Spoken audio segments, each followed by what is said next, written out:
I don't think it's a secret to anyone, certainly not to anyone in this room, that I started at BlackRock as an analyst. I started in 1994. Like the notion of where we started in the company and what we're doing today, we constantly reflect on like, oh my God, how did this actually happen? And when I started at BlackRock, we had $19 billion in assets under management. We were half a floor on 345 Park Avenue. And we had no BlackRock Solutions business. We were a US fixed income manager. One of the most special parts of BlackRock, and one of the things that really defines connections amongst people and really defines emotional ownership to the firm, is when you work on crazy, insane things together. And I could truly say that I work on crazy, insane things, or have worked on crazy, insane things with each of you three. And that is the magic trick of BlackRock, is that we do the impossible. How would you characterize the path that you started as an analyst and you are where you are today? I was completely and totally blown away by the ability to write code to solve somebody's problems. Like, I just didn't know that was a thing. And I would go speak to a client, I'd walk downstairs and speak to a portfolio manager at BlackRock, and I realized I could like do this thing in this screen that we called an X term, and like a problem would be solved. I had to go speak to Rob and Charlie at the time and many other people and kind of try and create a better mousetrap. And I think that gave me the experience going from kind of individual contributor and doer to manager to leader. I've had 12 jobs, like actual jobs here over the past 24 years. Some of them were extensions of roles I was in. Some of them were totally nonlinear, like going from technology to marketing or marketing to national accounts clients. Some were very linear, right? Going from CLO of U.S. Wealth Advisory to now how in U.S. Wealth Advisory. But I think the themes for me across those roles were, as I kind of made my way around the firm, was I wanted to have a portfolio. So I actually believed that against my dad. My dad was like, you have to specialize, you have to specialize. And I was like, I get bored specializing. I like tapas. I want to try a lot of different things. And so I had lots of big goals. And so my B's are, I believe in portfolios, not lines. So my career has been kind of a spiral staircase as opposed to a ladder. Two, I'm super curious and have always wanted to just try a lot of different things. And so I call up a random person at the firm and say, hey, what do you do here, Ryan Garrity? And I would just make these relationships and learn about different people. And then maybe the third thing is like, I believe in cumulative experiences. So I think that for me, everything I've done across my career, even in its own right, was super interesting. But what became more interesting was like taking that and applying it to another role.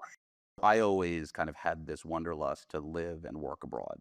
Matt, had called me when I was in Japan studying abroad. He's like, do you want to come intern for us here? I was like, oh my God, this is kind of unlocking something for me that I didn't even know was possible. And then when the firm gave me the opportunity to move to Japan when I was kind of 23, right, when we were building that out, and then moving to Hong Kong, and then back to New York, and then back, I still think I have the most international relocations.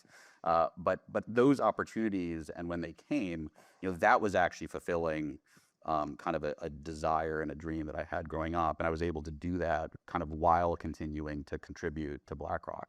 Why don't you speak a little bit about what the campus process was like with regard to BlackRock and what the early first impression kind of experiences that you had were? Yeah, so my first interview at BlackRock when I was a senior at high school. I was 17. I knew nothing, right? But I was excited, and that excitement was reciprocated in the room, right? These are people who were early in their careers, middle of their careers, and they were actually genuinely excited to talk to me. And that just motivated me. I'm like, why would they be so invested in me? I'm just coming in to be an intern. But that really actually played its way through. Those individuals ended up being some of my biggest sponsors in the early part of my career. The thing that really, really struck me was that the people that interviewed me were senior. And I remember seeing their business cards and seeing that they were managing directors. And I truly could not believe that I had 6 interviews. I actually was interviewing with two different groups, now ICB and the portfolio analytics group. I had 3 and 3. And every single one of them was a managing director. And I was in New York and I actually interviewed with a bunch of other firms. And it was the only place that everybody was senior. And I couldn't believe that they took time out of their day to meet with me.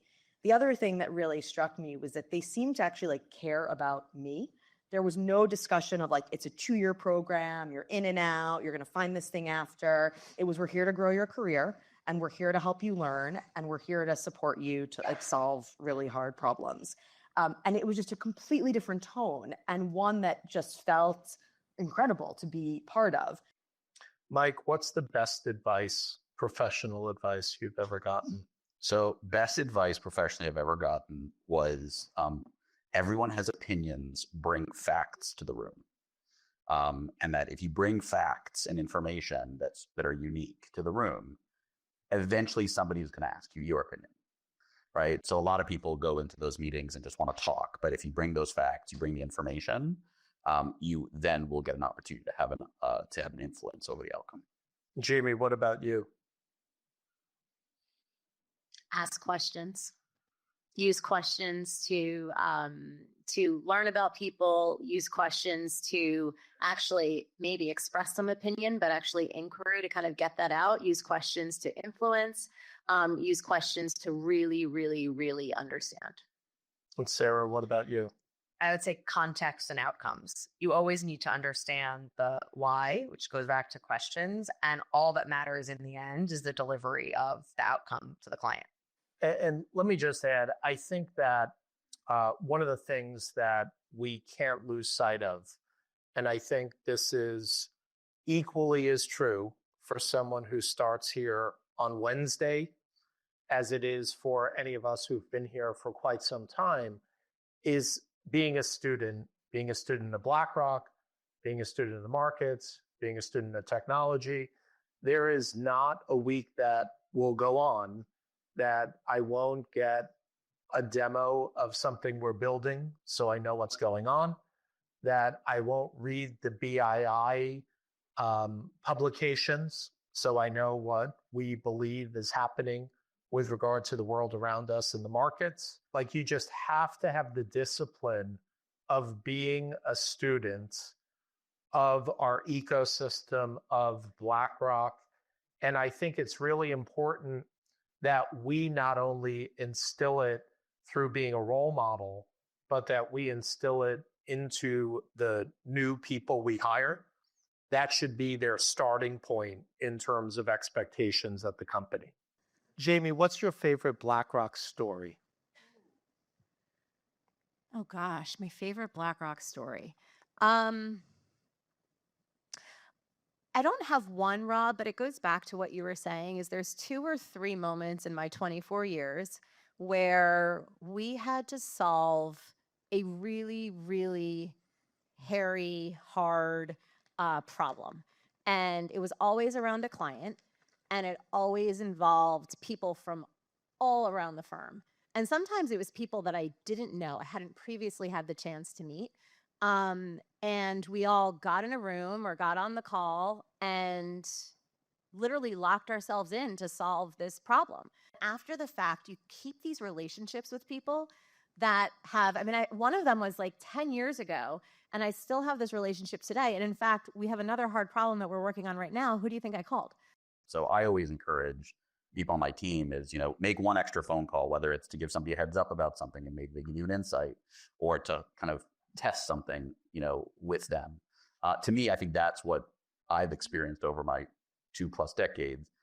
BlackRock always makes things incrementally better in ways that other firms don't. And I think it's because of the power of that connection. And that's why I think kind of early careers and the program analysts and others, because like you said, the word connection, right? Those are easy connections that are made. And I still know that there are people who are in my 2001 analyst class that I'm still making those extra phone calls. I think a theme we've all shared, and I definitely felt, was being in the room. And I think as we are bigger and maybe slightly more complicated than when we started, that feels a little harder. But so much of what we do is non-confidential to the analyst. And I think grabbing the analyst and having them in the room is the most powerful learning opportunity for that person. And I think shaped much of how we've developed over the years. What BlackRock looks like in 2040 is going to be based upon the creativity, not of the people up here, but of the creativity of the people that we're hiring out of university this year.